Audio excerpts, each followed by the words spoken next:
السلام علیکم ناظرین آج ہم بات کریں گے ڈرامہ سیریل غلام بادشاہ سندری کی ایپیسوڈ نمبر 11 کے بارے میں۔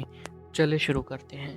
کہانی ایک بہت ہی دردناک منظر سے شروع ہوتی ہے، جہاں ایک لڑکی اپنے باپ کی لاش کے ساتھ کھڑی ہوتی ہے، مگر اسے کہیں دفنانے کی اجازت نہیں مل رہی ہوتی۔ جاگیردارانہ غرور میں ڈوبا ہوا سردار صاف انکار کر دیتا ہے کہ اس کے باپ کو اس کی زمین پر دفن نہیں کیا جا سکتا۔ وہ نہ صرف لاش کو دفنانے سے منع کرتا ہے، بلکہ بے رحمی سے کہتا ہے کہ اگر کہیں جگہ نہ ملے تو اسے صحرا میں پھینک دیا جائے تاکہ جانور اسے کھا جائیں۔ لڑکی یہ سن کر ٹوٹ جاتی ہے اور پوچھتی ہے کہ آخر اس کے باپ نے ایسا کیا کیا تھا کہ مرنے کے بعد بھی اس کے ساتھ اتنی نفرت کی جا رہی ہے، مگر جواب میں سرد مہری اور تکبر ملتا ہے۔ ڈاکٹر غلام اس لڑکی کے ساتھ کھڑا ہوتا ہے اور فیصلہ کرتا ہے کہ وہ کسی نہ کسی طرح اس کے باپ کی تدفین کرے گا۔ آخرکار اسے وہاں سے لے جاتا ہے تاکہ کسی اور جگہ سے دفن کیا جا سکے۔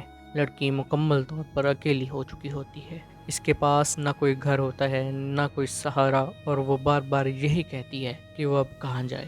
دوسری طرف ایک بڑی حویلی میں ایک الگ ہی دنیا چل رہی ہوتی ہے، جہاں خوشیوں کا ماحول ہونا چاہیے، مگر اندر سے ہر شخص کسی نہ کسی درد میں مبتلا ہے۔ ایک عورت برسوں سے اپنے کمر میں بند ہے اور کسی سے نہیں ملتی۔ لوگ اس کے بارے میں طرح طرح کی باتیں کرتے ہیں، مگر کوئی اس کی اصل تکلیف نہیں پہچان رہا۔ اسی گھر میں بادشاہ نام کا ایک لڑکا ہے جو اپنی ماں کی امیدوں کا مرکز ہے۔ اس کی ماں چاہتی ہے کہ وہ شادی کرے اور خاندان کی روایت کو آگے بڑھائے، مگر بادشاہ اپنے دل کی ضد پر قائم ہے۔ وہ کہتا ہے کہ وہ صرف اس لڑکی سے شادی کرے گا جسے وہ واقعی چاہتا ہے، ورنہ ساری زندگی اکیلا رہے گا۔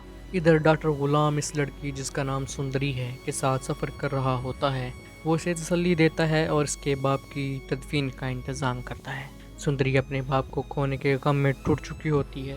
وہ کہتی ہے کہ اس کا باپ ہی اس کی پوری دنیا تھا، اس کے بغیر وہ کچھ بھی نہیں۔